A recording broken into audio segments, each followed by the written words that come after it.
What's up, guys, and welcome back to my booktube channel. Today we are going to be doing a book review for Demigods and Magicians. So, if you guys do not know what Demigods and Magicians is, well, it's a book, but it's actually a crossover between Percy Jackson and Percy Jackson Olympians and the Kane Chronicles. And if you guys haven't read this yet, and you didn't even know if it existed, you should definitely go read it because it takes place right after in the Kane Chronicles world. It takes place right after the Serpent Shadow. I'm not sure where this takes place, but I think in the Percy Jackson world, it takes place after the Blood of Olympus. Because he says that they defeated Gaia already, and I think it says something about Kronos, but yeah, and it says he's 17, Annabeth's his girlfriend, so I'm pretty sure it was after Blood of Olympus. So, yes, just to get a feel for the setting. So, this book contains 3 stories. So, the first book is The Son of Sobek, and it's not going to be spoiler. I'm going to have a spoiler section and non-spoiler section. Right now, this is the non-spoiler section. The first book is called The Son of Sobek, and it's between Carter and Percy, and they have to work to get together to defeat a Son of Sobek. And then The Staff of Serapis is a crossover between Annabeth and Sadie, and they have to work together to defeat this evil god called Serapis. And The Crown of Ptolemy is the last book, and it's a crossover between all of them, like Carter, Sadie, Percy, and Annabeth, and they all work together to defeat Setney. Yeah, I remember Setney, the other guy, like the Elvis guy from Kane Chronicles. Yeah, well, at the end of the book, it said that he got away, and in this book, they are finally getting rid of him. So, yeah, that's what it's about. Okay, I'm going to read the little paragraph at the back of the book, a little overview of this book. So, it says, Magic, monsters, and mayhem abound when Percy Jackson and Annabeth Chase meet Carter and Sadie Kane for the first time. Weird creatures are appearing in unexpected places, and the demigods and magicians have to team up to take them down.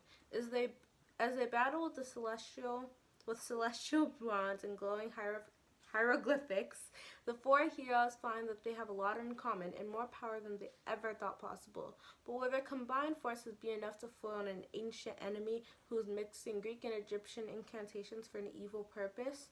Rick Riordan wields his usual storytelling magic in this adrenaline-filled adventure. Okay, I can't talk. But yeah, it sounds really interesting. It is really interesting. If you haven't read it yet, definitely go read it because it's an amazing book.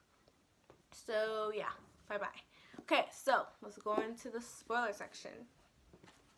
So the first book, The Son of Sobek. I was actually not really expecting for the evil guy to be Setney, but I guess, you know, they had to like foil it up, like to, let's say, end the really Kane Chronicles series. They needed to like get rid of Setney because he's a very evil threat to them. So yeah, it made sense that this book is about Setney, and I really like the format it was made. Like, you know, Percy and Carter, they're like literal opposites. Like, the first time they met, they fought, and they weren't even really friends. They were actually just acquaintances. They just had to work together to, you know, stop the son of Sobek. But towards the end, they do actually become friends.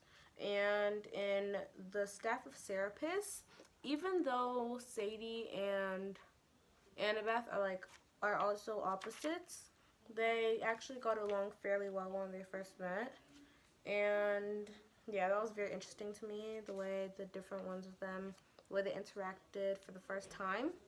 And the last book, The Crown of Ptolemy. The Crown of Ptolemy, when he's taking, I really like the way how Rick Riordan put parts of both Greek and Egyptian mythology together. Like, for example, he said that he will overthrow Osiris and Hades from the underworld. Like, that was really cool to me, the way that he just put parts of Greek mythology and Egyptian mythology mixed together.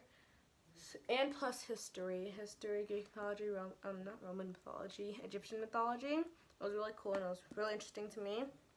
And in the part where they had Percy host a neckbet, like I was really not expecting that at all. But it all worked out fine in the end. Setney is like, yeah, he's very evil and stuff, but his tactic was actually very interesting to me. Like the way he wasn't really using force to get rid of them. Instead, he was going in their minds, trying to find something to relate to, so he can relate to them, and then using that to manipulate them. So even though yes, it's very evil and very wrong, we gotta kind of respect it. You know, the tactic actually would have worked if Percy actually wanted to be a god, but that was his problem. He didn't understand that he did not want to be a god, and he gave up immortality for a good reason, and he was and he stands by his choice. So yeah, that's what I have to say about that. And also towards the end, no, actually at the end of the book, they have little previews of Magnus Chase right here. Magnus Chase has a little preview, and of the Trials of Apollo. And I really appreciated the preview of Magnus Chase because I have read the Trials of Apollo. It was in Blood of Olympus, the little preview for the Trials of the Hidden Oracle in Blood of Olympus. So when I first read it, it was like really interesting, yeah. But Magnus Chase, it's very interesting. And in the first chapter, we see Annabeth and Frederick, and they're actually looking for Magnus because he's been missing for 2 years. And the first chapter ends when when Magnus says he's gonna go break in to his uncle's house. Not Uncle Frederick, but another uncle. I forgot the name. Randolph. Yeah, Uncle Randolph's house. So, oh my gosh, the book almost fell. But yeah, this book is very interesting. I really appreciate it. Crossover was magical. I can't wait to read the Magnus Chase trilogy. Yeah, I'm pretty sure it's a trilogy, and it has like 2 extra books. The Hotel Valhalla Guide and the 9 of the 9 Worlds. I'm not actually sure what the 9 of the 9 Worlds is about, but I'm looking forward to it. And yes, that's all I have to say for now about the whole Riordan verse. When I come back on Wednesday, I'm pretty sure I'm going to be doing a Magnus Chase book review for the Sword of Summer, and if I'm not, then I'm probably going to be doing not Camp Half-Blood, the Kane Chronicles Confidential book review. So yeah, I will see you guys in my next video. Make sure you like, subscribe, and turn on the post notifications so you'll never miss another video when I upload. And again, I'll see you guys later.